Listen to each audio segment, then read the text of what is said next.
Caméra, bota la population, botala. RFI Ezawa, droit de l'homme Bazawa, Bakomo Fundarai, Ezanga Teza Peuple, Ezanga Tezangani, Ezangani, botala, Bolinini, sanction contre Bakuluna, Bolinini, Peuple Linini, Peuple Linini, Peuple Linini. Peine de mort, peine de mort, peine de mort. Bolinini, Bomibete Ramaboko.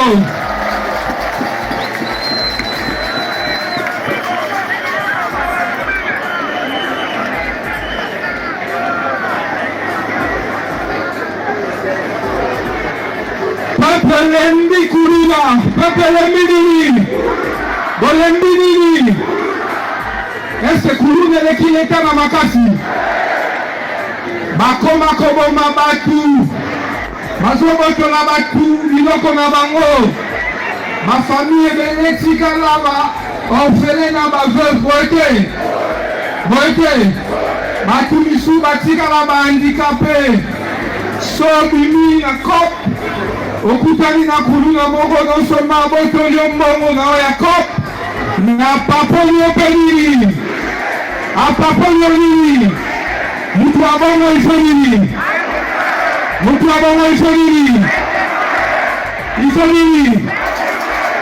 boye baete kulula nyonso tokanga peine de mort ekozala exécuté.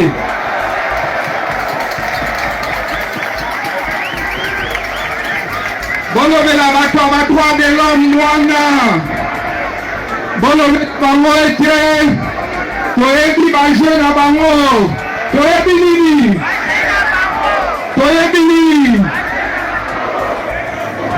balobela bakuluna, bafamille batikaki kuluna, ndepe droit de l'homme wana boyete, balobela bango nini.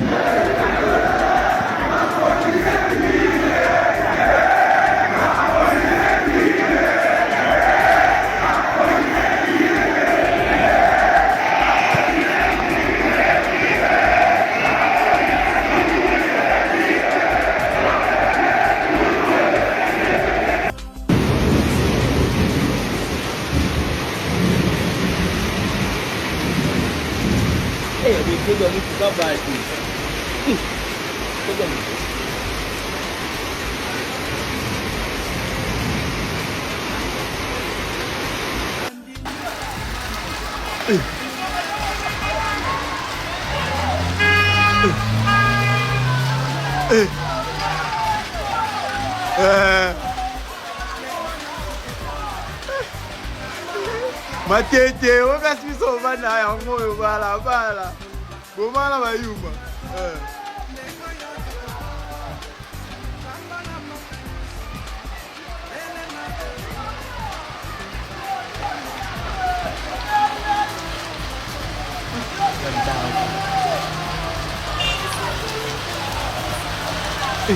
Chuba ndoka.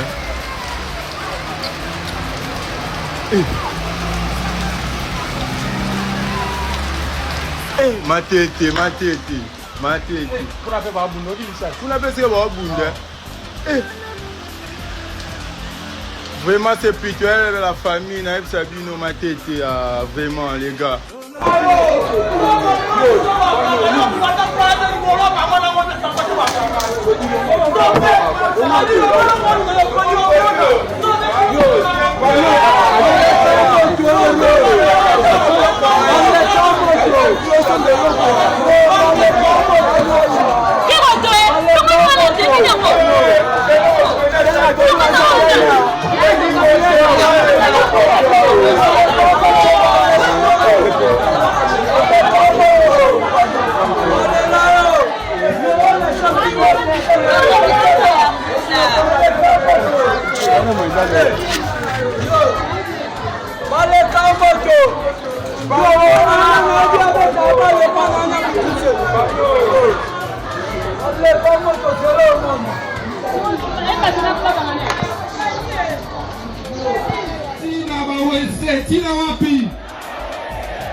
tokotima batoilette na bango tokanga bango kuna.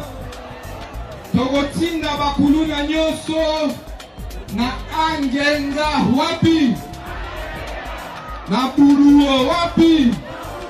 Wapi? Bomonaki opération ya liboso ebandaki deja. Bomoni yango? Bomonaki yango? Opération ya mibale ya kotransférer bakuluna nyonso po ete exécution ya peine de mort un jour esalema ebandaki dimanche. Ya mibale kozala dimanche oyo. Lobi bakuluna ebele baoke wapi? Baoke wapi? Sokozalaka na mwana ana kuluna bolobela ya bandosenga pardon na Nzambe. Asenga nini? Abandosenga nini? Atubela. Je prends la parole en cet instant. Ici au district de la police nationale congolaise pour présenter ces inculpés en grand nombre devant votre tribunal dans la procédure de flagrance pour nous mettre en intelligence avec la politique de la répression de la criminalité telle que définie par le président de la République, chef de l'État, je cite son Excellence Félix Antoine Tshisekedi Tshilombo. Monsieur le Président, au ministère de la Composition, cette audience est particulière. Vous allez voir qu'au milieu de nous, nous avons le ministre d'État, ministre de la Justice, qui est venu pour dire son soutien dans l'exécution de cette politique définie par le gouvernement dans le secteur qu'il représente. La population est fatiguée de ces criminels que représente aujourd'hui le vice-président de la Composition. Ils ne sont pas les seuls. Nous allons organiser une série d'audiences en flagrance. Celle-ci n'est que la première dans la série. Monsieur le Président, pourquoi nous avons voulu qu'il y ait flagrance?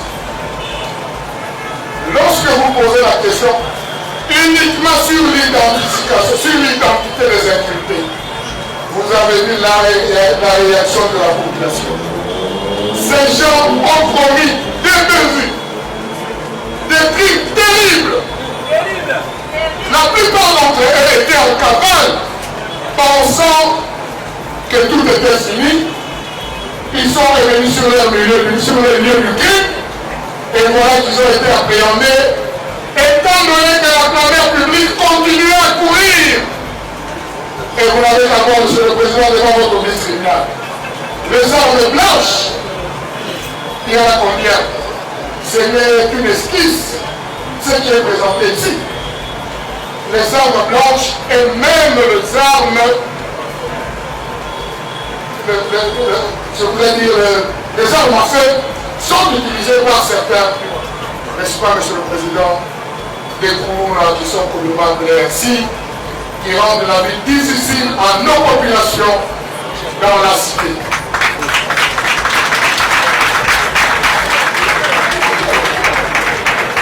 Je suis convaincu, monsieur le Président, qui sont de la Composition, que la population qui est aujourd'hui devant ici est venue pour s'assurer.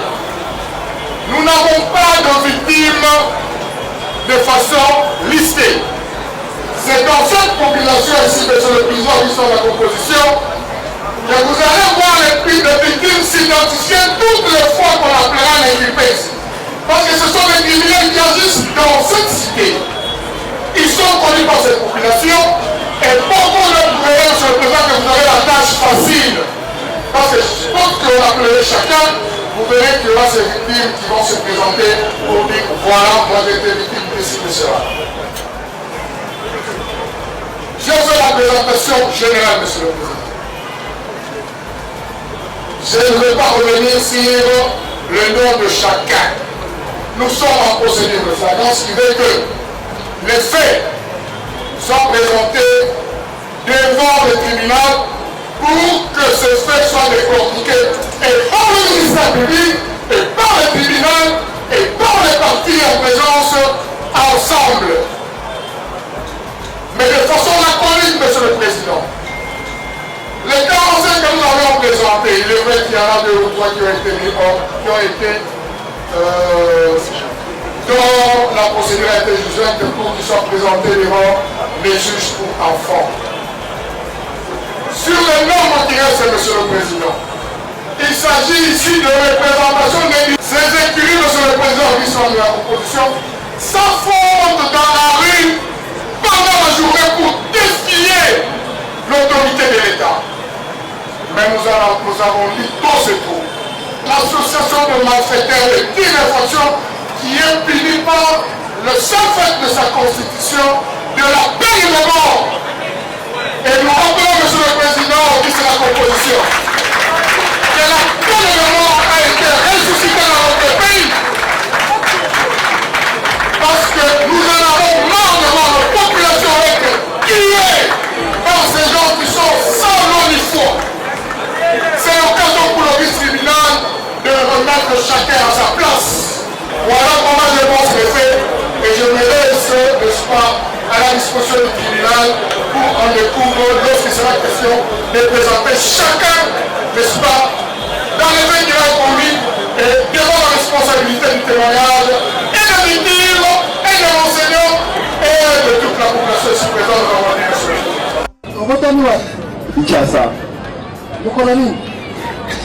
7 mars 2023. Enfin, nous sommes tous en Kalisamine. Pour qu'on puisse appuyer sur 4 d'ailleurs, pour que la télé de Kono, peut-être nous l'avons le Boug, il a 1 an, c'est-à-dire 1 an et demi. Donc, il a le même âge qu'il m'a fait. À Boukété, à Kinshasa. Le 8 novembre, 11e mois. Novembre 11e mois. Naki. Le 24 et 5e mois 2010. 2010, on est sur camp. On est na commune à Tchao. Commune à Tchao, c'est ça. On na commune à Massina. C'est ça. Ah. Nambogani. Nambogani. On na Rapital. Rapital Nambogani. Monsieur le Président, vous devrez nous sécuriser. Vous êtes en insécurité. Nous sommes en insécurité, Monsieur le Président. Qui vous insécurise? Pourquoi nous disons ça? Nous sommes au district de la Funa où il y a plusieurs policiers qui assurent notre sécurité. Vous vous sentez en insécurité. S'il vous plaît, Monsieur le Président. Ouais. Le monsieur derrière vous là, en lunette, il est en train de nous dire c'est monsieur là. Nous ne comprenons pas pourquoi il est en train de S'il vous plaît, maître, s'il vous plaît.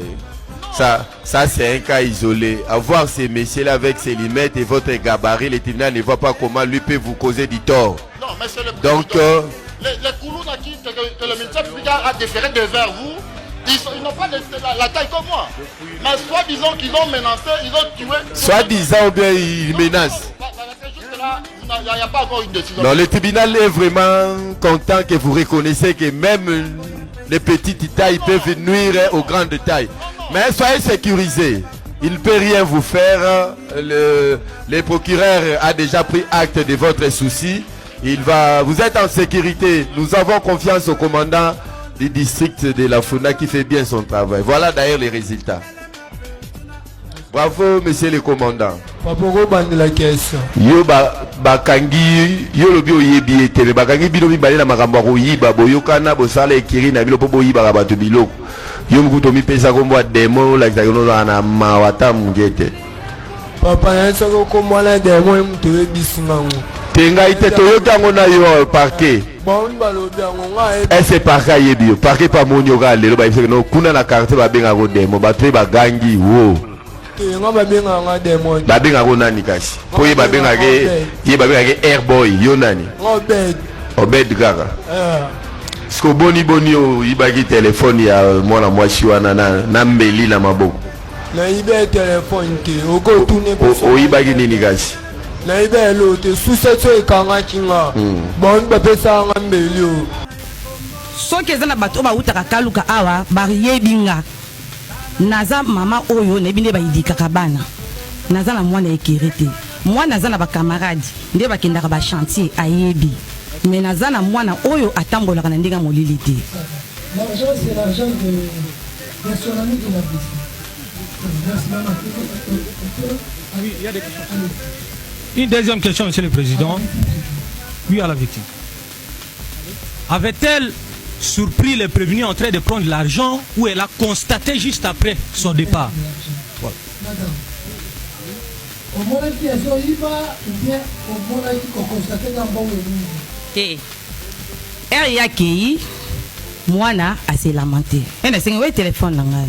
Asinga mama, mwana ndenga bimi awa na biloko da téléphone na yo na 12000 francs na li papa akena ngo. Oh prince de paix, prince de paix, prince de paix, sois loué.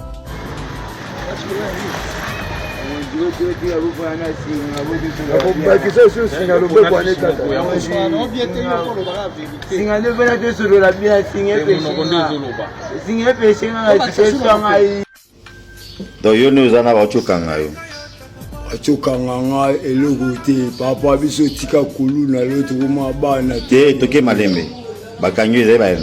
Kanyi nga fe ba vende sia na te ka whisky na nga na debouiller bana balia. Ngana ebio kala za kuluna otika ochamesa na yo. Boy na poalu wana kwa mettre de jeep eleka kwa mettre de special eleka na poalu ba ebi bana ba debouiller. Mbumba walongo ti osala gelo mote bato bakanyo ezambila mbila wapi ya bumba o ya bumba o ni eloko bon ngai lelo na tongo nous sommes lelo date jour le 27 non pas le 27 papa c'est pas ça c'est le 13 décembre le 13 décembre le 13 décembre ngala zokota na sola na mokonzi wana aza mokonzi za drone ya okanga mina baso akangela kibinoni ezan lo mo oche bisanga kani ngoche mesa na bino bazokanga yo wana biloko wana nde ezo salake bozonga like ça il fallait que ça combien asoma biloko ça 120 000 ah ça combien atika la ngo siko boy na kwei boy mutema mabango boy ni boli mazosonga po bima kuna fiti combien 50 000 babotoli nyonso bilo nazo zongi solo 50 000 na sikolo bana zokota nanu kuna surtout na mokonzi wana ça droit na ya kangayo mais j'espère que quand on lobby au sala ki lokote elo côté père de bakangyo pona ni to kena yo elo côté to kena wata sikoyo kamina na sengi bu to kena wa ebisa to zaerni c'est to sola na mokonzi le truc est que na osala vidéo pour nini parce que quelque part oui ngana zotelemela kuluna makasi hein bino bana kinga bo yebi kena hotelemela kuluna makasi ouais mais solution nango ezaka kokanga batite ezape kopesa batu misala bon misala ezaka l'état de apesa kate ba débrouiller rapide parce que ce muta débrouiller et que bazo kanga borna ye sans raison ezala apé malé bongo titi nga ozongi solo 50 000 francs na continuer kana misa na wana et prochainement so ba okanga o yebisanga ah to memela mikonzi ya likolo koma ka monesi là c'est bon hein c'est bon mais kuluna tolobi kuluna lisuste ah na 14